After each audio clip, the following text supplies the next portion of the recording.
A mysterious presence. The mountains were Ethan's escape. After years of city chaos, the small wooden cabin tucked deep in the forest became his sanctuary. Here he lived alone, surrounded by towering pines, the scent of earth, and the comforting silence only nature could offer. It had been weeks since he'd spoken to anyone, just the way he liked it. That night, the forest wasn't quiet. Ethan first noticed it while reading by the fireplace. The soft crackling of the fire had always been his companion, but now there was something else, something unfamiliar. A faint sound, like footsteps, shuffled just outside the cabin. He froze, listening intently. The wind? A deer. Maybe a bear.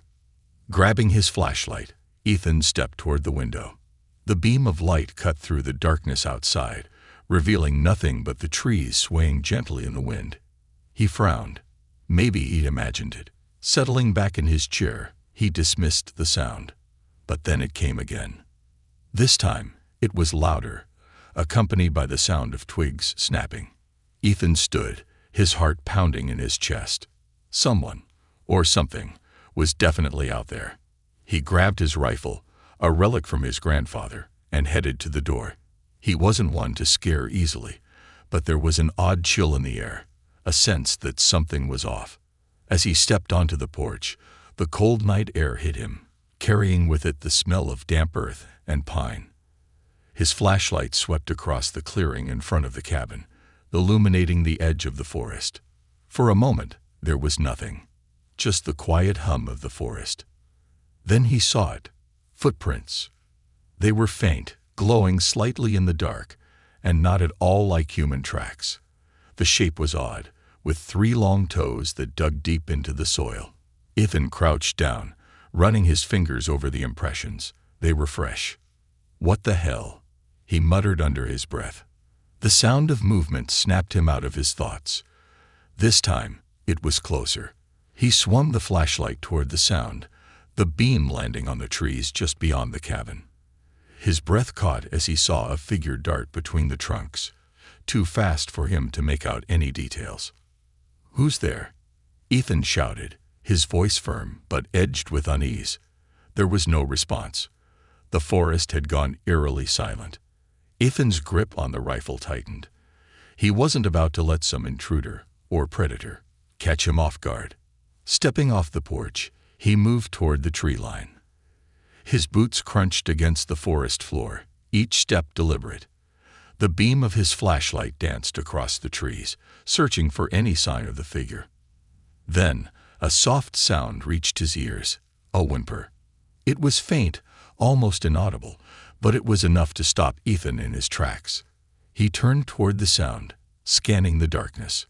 "Hello," he called out, his voice softer now. "Is someone out there? Are you hurt?" No response, just the wind rustling the leaves. He pushed forward, the whimper growing louder. As he neared a dense cluster of trees, he spotted movement again. His flashlight caught a glimpse of something. Someone, huddled on the ground. It was a figure, small and trembling, wrapped in a cloak that shimmered faintly under the light. "Hey," Ethan said cautiously, lowering his rifle but keeping his distance. "Are you okay?" The figure flinched at his voice, pulling the cloak tighter around themselves. Ethan stepped closer, his flashlight illuminating more of the figure.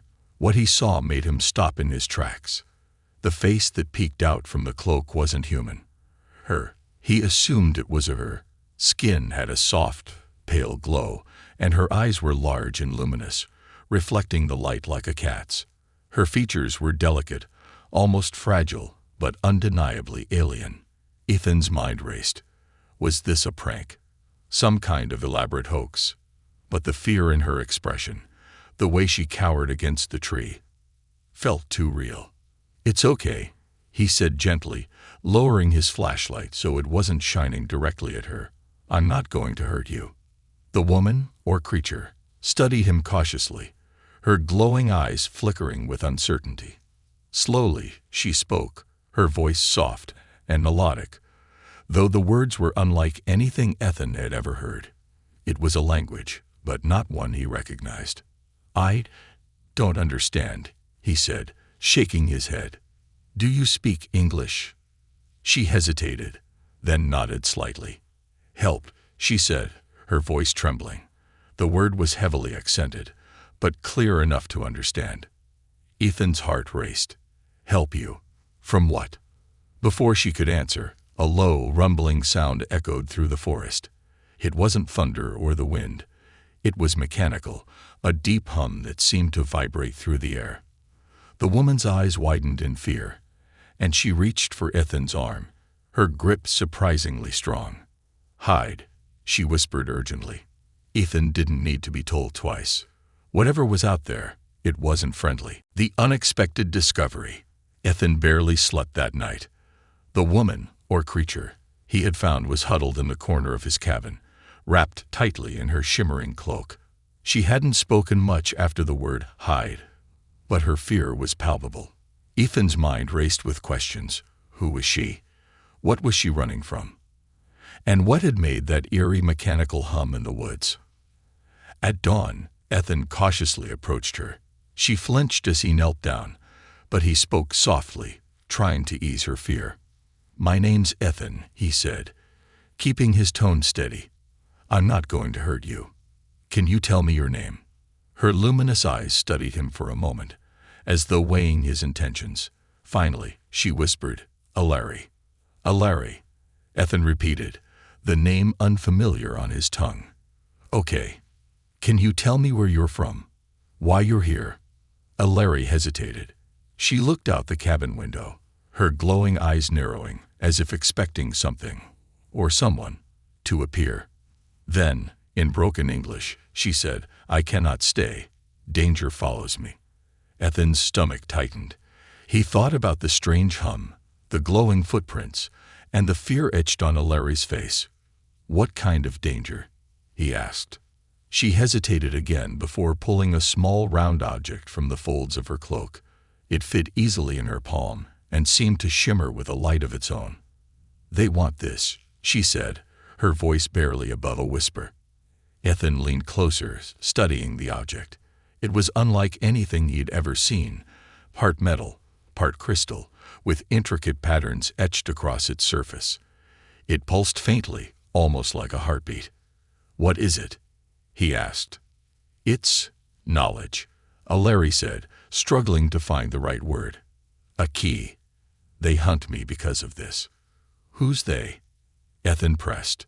Before she could answer, a sharp sound split the air, a high-pitched whine that made Ethan's ears ring. Alari's eyes widened in terror. They are here, she said, clutching the object to her chest. Ethan grabbed his rifle and moved to the window. Outside, the forest seemed unnaturally still, as if holding its breath. Then he saw them, two figures emerging from the tree line. They were tall, clad in sleek black armor that shimmered like oil in the sunlight. Their movements were precise, almost mechanical, and they carried weapons that glowed with a faint blue light. Stay here, Ethan whispered to Alari, though his own heart was pounding. Don't make a sound. He stepped onto the porch, rifle in hand, and shouted, This is private property. You're trespassing. The figures stopped, turning their helmeted heads toward him. For a moment, there was silence. Then one of them spoke, its voice cold and robotic. Human, surrender the fugitive, and you will not be harmed. Ethan's grip on the rifle tightened. He glanced back at the cabin, where Alari was peeking through the window, her face pale with fear. Turning back to the intruders, he said, I don't know what you're talking about. There's no one here but me. The second figure raised its weapon, a sleek, cylindrical device that began to hum ominously. Do not lie. We have tracked her here. This is your only warning. Ethan's mind raced. He wasn't a fighter, but he wasn't about to hand over Alari to these things. Taking a deep breath, he said, If you want her, you'll have to come and get her. The moment the words left his mouth, the figure fired. A blinding blue beam shot past Ethan, striking a tree behind him and reducing it to ash. Ethan dove for cover, his heart pounding as he realized he was in way over his head. Back inside the cabin, Alari watched the chaos unfold, her hands trembling. She knew she couldn't stay hidden forever. Clutching the strange device, she whispered something in her native tongue, and the object began to glow brighter. With a deep breath, she stepped out of the cabin. "Stop," she shouted, her voice ringing through the clearing. The armored figures turned toward her, their weapons raised. "You cannot escape, Alari," one of them said. "Surrender the key, and your death will be quick." Ethan scrambled to his feet, positioning himself between Alari and the intruders. "You're not taking her," he said, his voice steady despite the fear gripping him. The lead figure tilted its head, as if considering Ethan's defiance. "You would risk your life for her?" it asked, its tone almost mocking. Ethan didn't hesitate. "Yes." For a moment, there was silence. Then the figure raised its weapon again, and Ethan braced himself for the worst. But before it could fire, Alari held up the glowing device.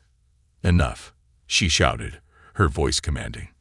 The object in her hand pulsed brighter, and a wave of energy erupted from it, sending the armored figures flying backward. Ethan stared in shock as Alari collapsed to her knees, the device dimming in her hands. "We must leave," she said weakly.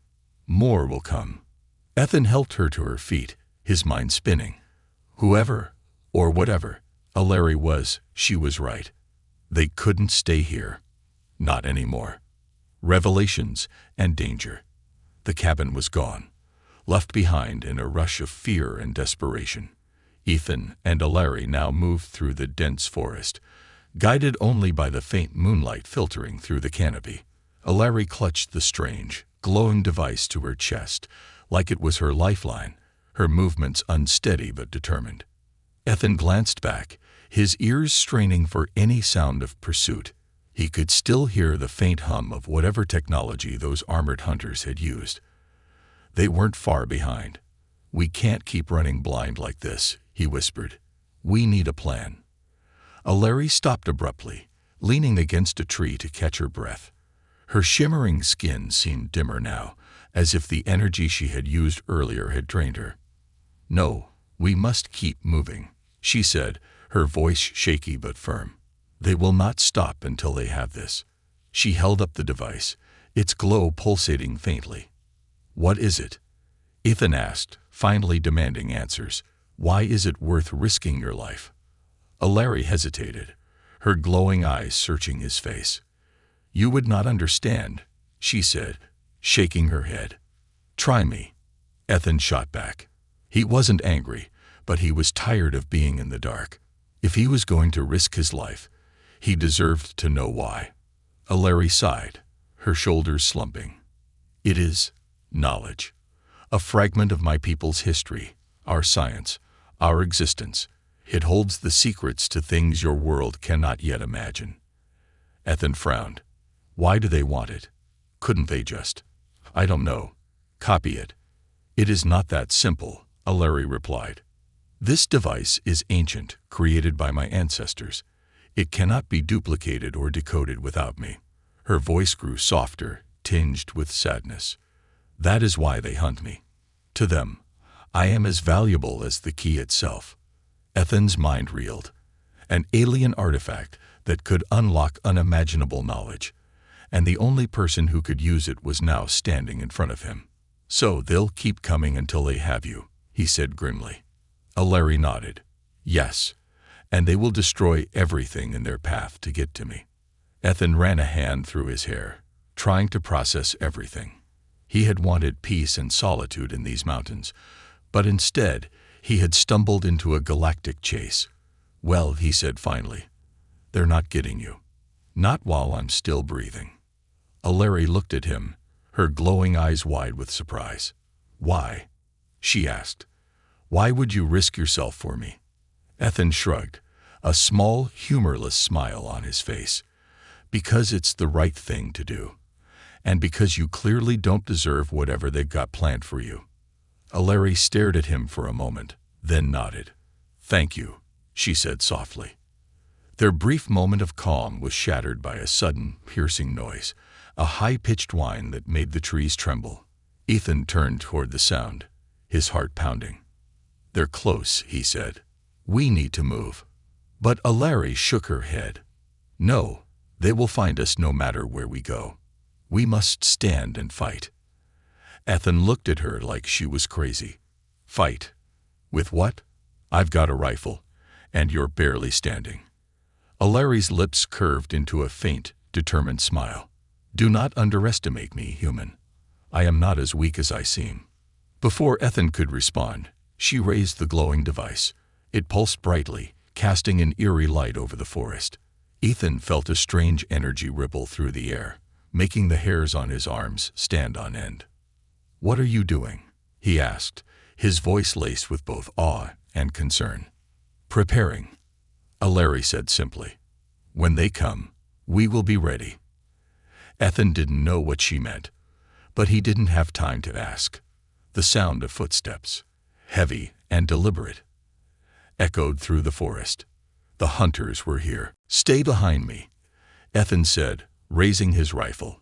He wasn't sure how much good it would do against their advanced weapons, but he wasn't about to let them take her without a fight. The first hunter appeared through the trees, its black armor glinting in the moonlight. It raised its weapon, the barrel glowing ominously. "Surrender the fugitive," it commanded, its voice cold and mechanical. "This is your last warning." Ethan didn't wait. He fired a shot, the crack of the rifle shattering the silence. The bullet struck the hunter's armor, but barely left a dent. The figure stepped forward, unfazed, its weapon charging. But before it could fire, Alari stepped forward, the glowing device in her hands flaring to life. A wave of energy erupted from it, hitting the hunter and sending it crashing into a tree. Sparks flew from its armor as it struggled to rise. Ethan stared at her, stunned. "Okay," he muttered. "Maybe we do have a chance." The second hunter appeared, firing its weapon.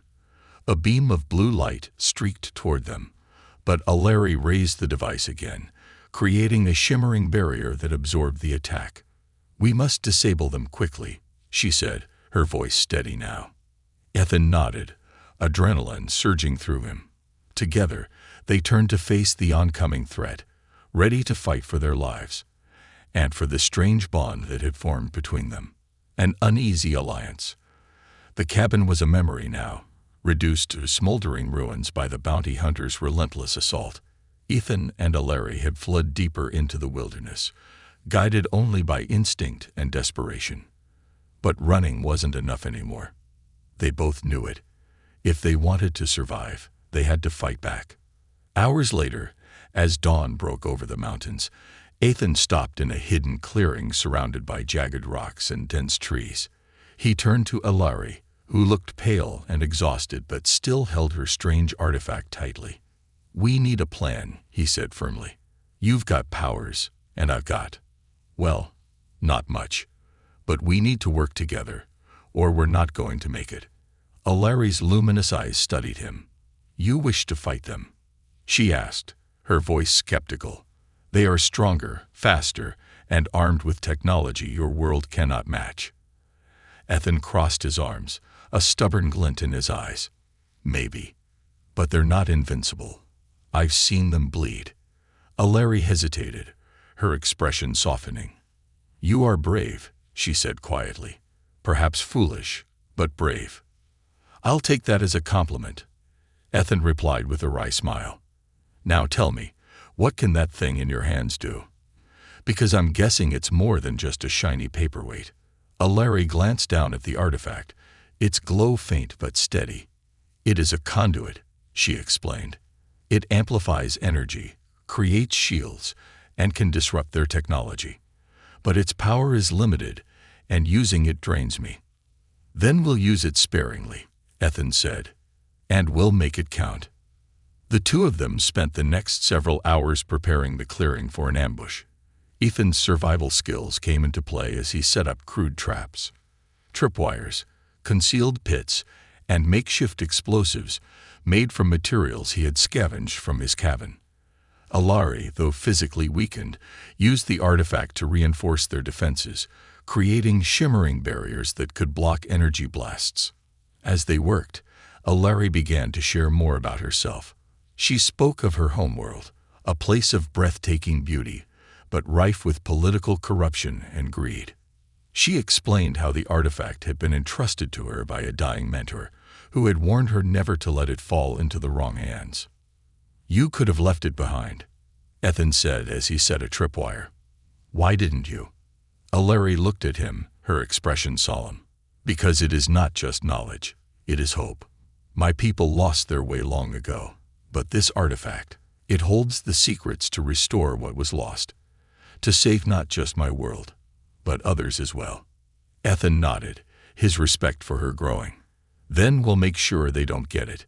By nightfall, the clearing was ready. Ethan and Alari crouched behind a cluster of rocks, waiting in tense silence. The hunters wouldn't take long to find them. Alari had deliberately used the artifact's energy to lure them in. It was a risky move, but it was the only way to ensure they could face their enemies on their terms. The first sign of their arrival was the hum of their engines, a low, vibrating sound that made the ground tremble. Ethan tightened his grip on his rifle, his heart pounding in his chest. "Here they come," he whispered. The hunters emerged from the forest like shadows, their black armor gleaming in the moonlight.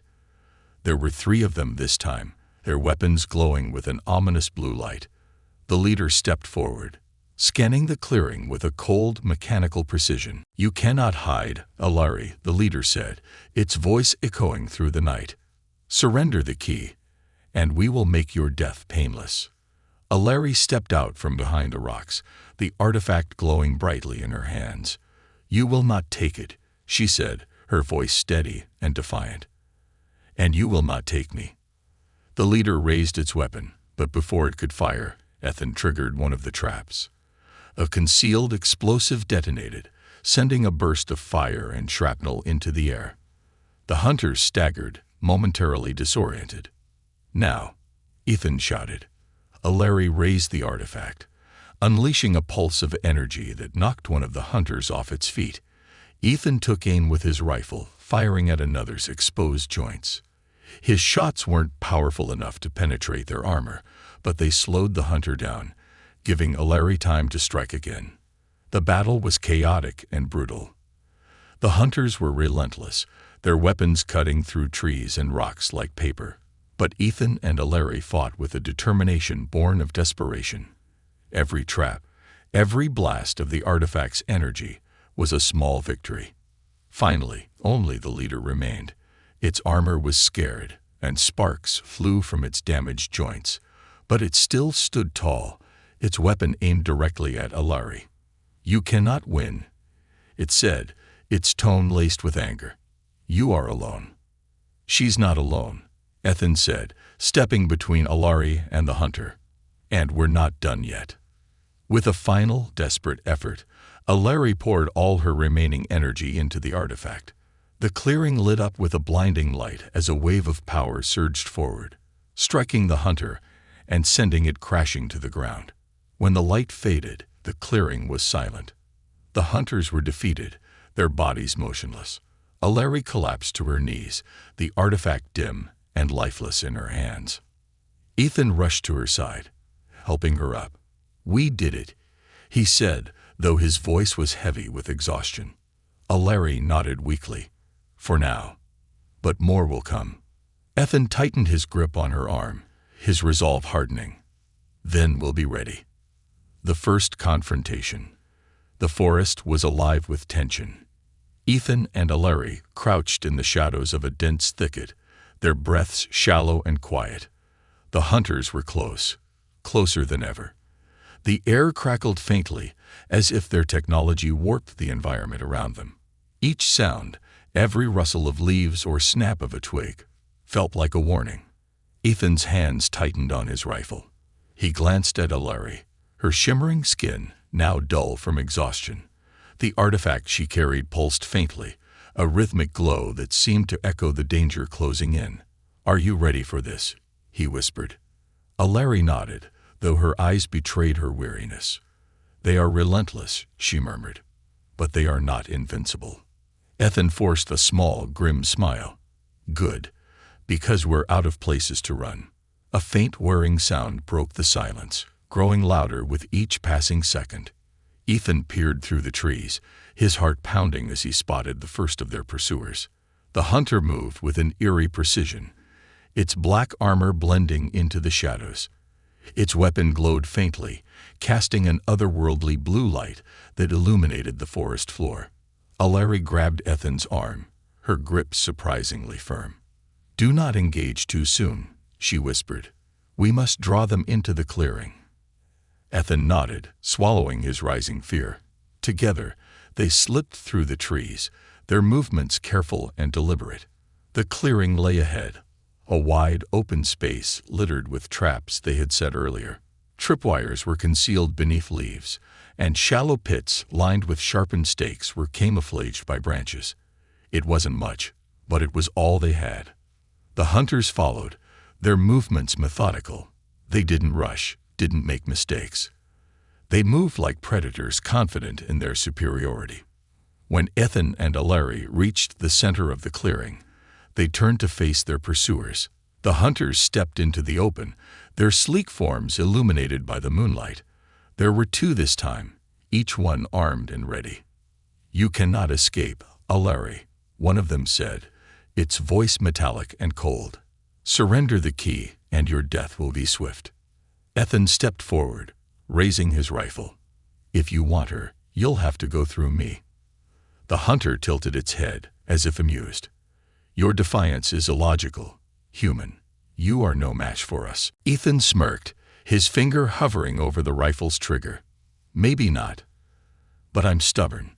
Before the hunter could respond, Ethan fired.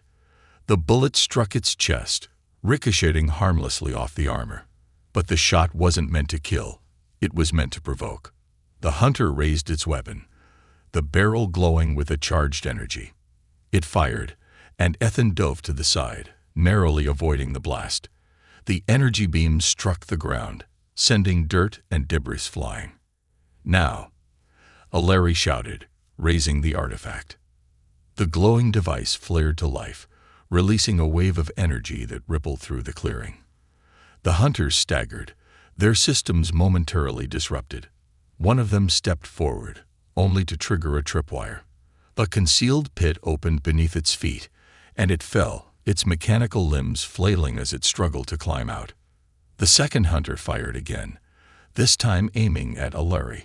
She raised the artifact, creating a shimmering barrier that absorbed the blast. But the strain was evident.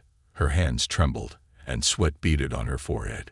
Ethan scrambled to his feet, grabbing a makeshift explosive he had fashioned from scraps.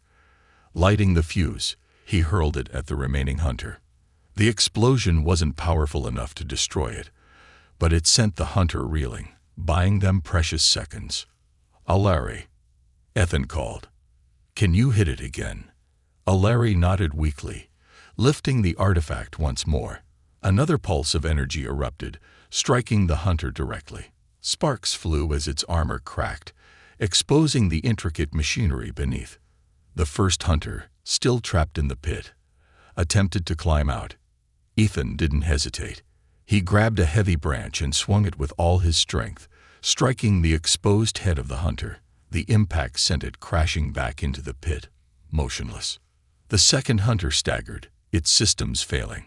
It raised its weapon one last time, but before it could fire, Alari unleashed the full power of the artifact. The energy wave tore through the hunter, leaving it lifeless on the ground. The clearing fell silent, save for the heavy breathing of Ethan and Alari. The faint glow of the artifact began to fade, and Alari sank to her knees, exhausted. Ethan rushed to her side, his heart still racing. "You okay?" he asked, his voice tight with concern. Alari nodded faintly. "It is done. For now."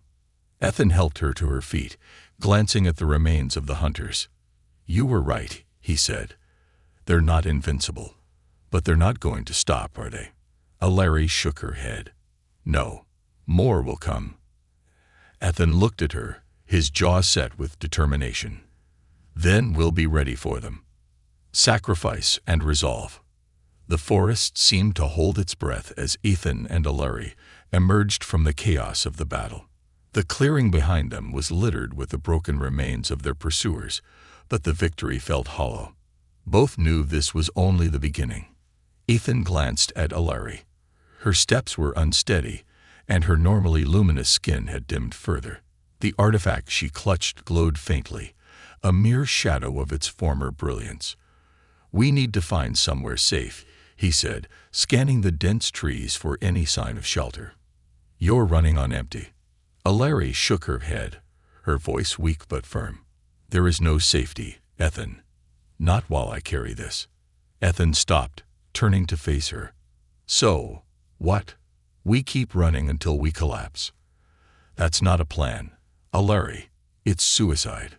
She met his gaze, her glowing eyes heavy with sorrow. "I cannot let them have it," she said quietly. "If they capture me, if they take this." She held up the artifact, its intricate patterns shimmering faintly. "It would doom not only my world but yours as well." Ethan frowned, his jaw tightening. "Then we make sure they don't get it. We find somewhere to hide it.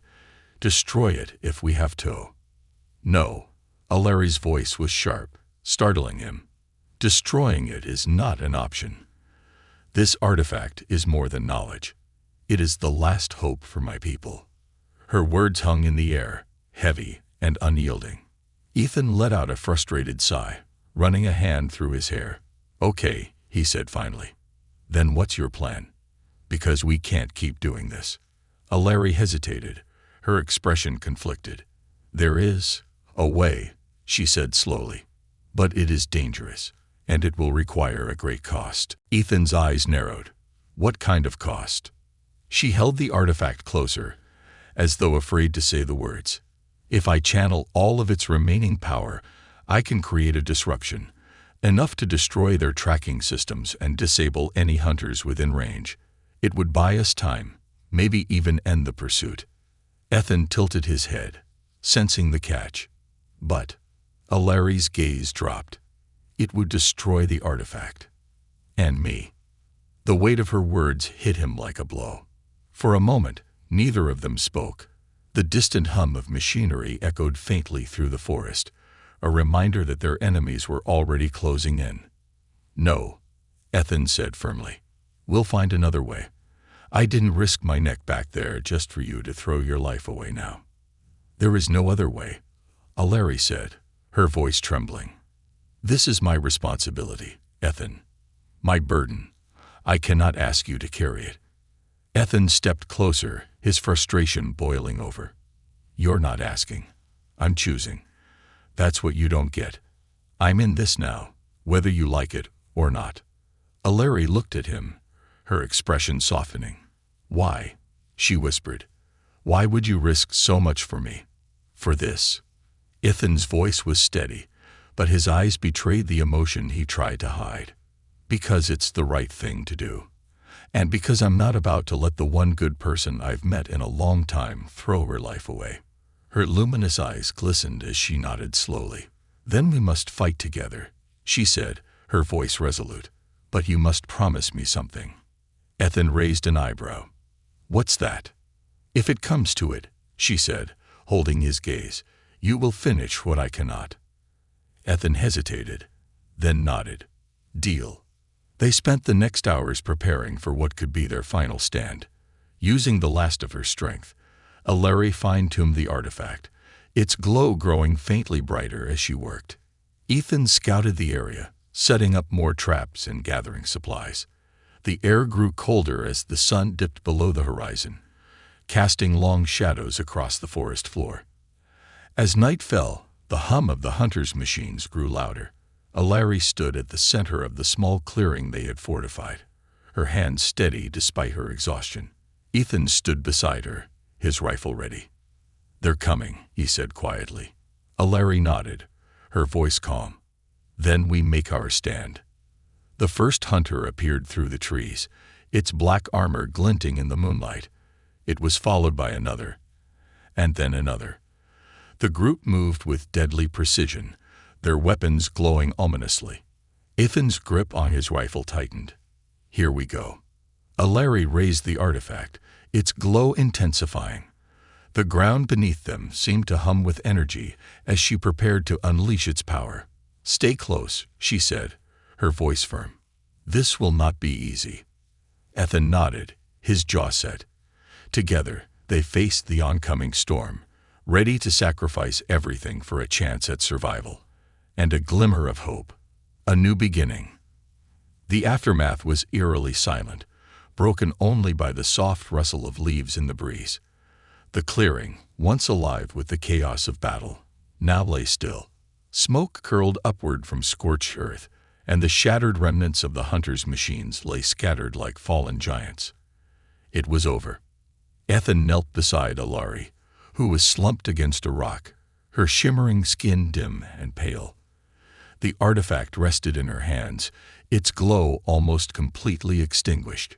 She managed a faint smile, her breathing shallow. "We did it," she whispered. Ethan shook his head, his voice thick with emotion. "No, you did it. You held them off. You saved us." She reached out, her hand brushing his arm. "Not alone," she said. "You stood with me. You believed in me. That made all the difference." He swallowed hard, brushing dirt from his face. "Yeah, well, don't go giving me all the credit. I'm just the guy with the lucky shot." Alari's faint laugh was almost musical, though it quickly dissolved into a pained cough.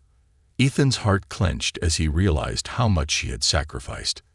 The energy she'd unleashed had torn through the hunters, but it had also drained her. She was fading. "No," Ethan said firmly, his hands gripping hers. "Don't do this, Alari. We won. You're going to be okay." Her luminous eyes softened, and she shook her head. "The artifact, it was never meant to last. Its power is gone now, and so am I." Ethan's chest tightened. "No, there's got to be another way. You said it's knowledge, right? We can figure this out. Together." Alari smiled, her expression peaceful. "You already have what you need. The artifact. It unlocked more than knowledge. It unlocked hope. That is what you must carry forward." He wanted to argue, to fight against the inevitable, but the light in her eyes was fading fast. Desperation clawed at him. "Alari, you can't leave. Not after everything we've been through." Her hand pressed against his cheek, her touch warm despite her weakening state. "Ethan, you are stronger than you know. Promise me you will use this chance to protect your world, to protect others." His throat tightened, but he nodded. "I promise." The artifact gave one final pulse, its light spreading out in a soft wave before fading completely. Alari closed her eyes, her form shimmering like a star before dissolving into a cascade of glowing particles. They floated upward, blending with the night sky, until they were gone. Ethan sat there for a long moment, staring at the empty space where she had been. The weight of her loss pressed heavily on his chest, but her words echoed in his mind. "Carry the hope forward." As dawn broke, Ethan rose to his feet.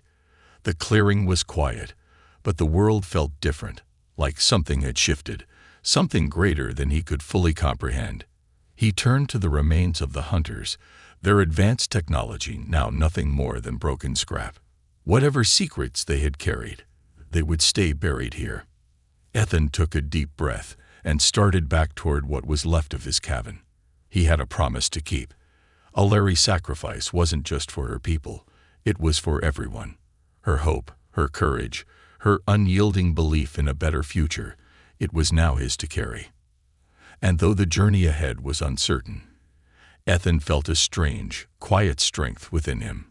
He wasn't just surviving anymore. He was fighting for something bigger. As the first rays of sunlight lit up the mountains, Ethan looked up at the sky. Somewhere out there, Alari's legacy lived on, and he would make sure it wasn't forgotten. This was just the beginning.